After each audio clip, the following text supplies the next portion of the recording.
But something that happened last week that hasn't having a lot of coverage, but maybe will as the years go by, is the concept of walking football. Now, Paul Carr is the founder and president of the Federation of International Walking Football Associations. Paul, I got to tell you, until about 18 months ago, I didn't know anything about walking football, but I'm beginning to understand a lot of people of, shall we say, mature years are taking part in walking football. For the uninitiated, in a couple of seconds, tell us what it is.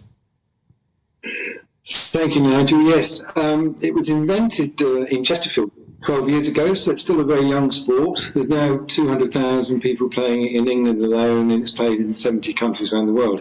Basically, it's a significant variation of football. The two key differences are it's aimed at the older generations, and it's non-contact, and you're not allowed to run, which is sometimes quite difficult for the older generation who are playing football. And is it a competitive sport? Is it a genuine competitive sport? It is. We had 19 nations at St George's Park, which is obviously the home of English football. 26 teams with an over 50s group and an over 60s group, and England won both. And it was fantastic tournament. We were playing on the Sir Alf Ramsey pitch, which was very apt, given that he was the manager of the 66 team.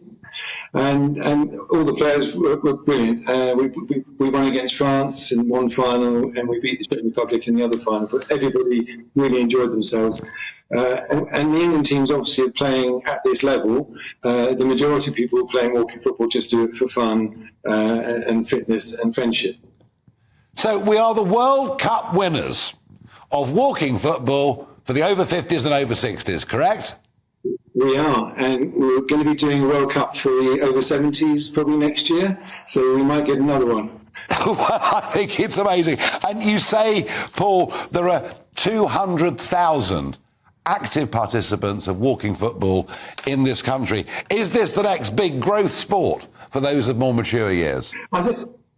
I think it is. I mean, it's really bigger than netball. It's probably bigger than hockey. So it's a bit of a secret because, as you say, it hasn't had much media exposure. It's purely amateur at the moment, so that's one of the reasons. We would love to get more media exposure, and thank you for having us on, because we've been in some of the newspapers, but and we've got all the actions on the streaming channel Recast, so people can go and watch it, and it is entertaining. It might be a bunch of old guys running around or walking around, hopefully. And if someone's caught running, what will the ref do?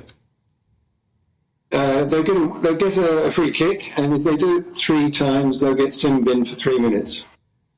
Right. Well, Paul Carr, I have to say, you are the pioneer of a sport, and any sport that has 200,000 active participants is growing and has just won the World Cup is very worthy, I think, of being on GB News. And thank you for joining us and enlightening us, and many, many congratulations.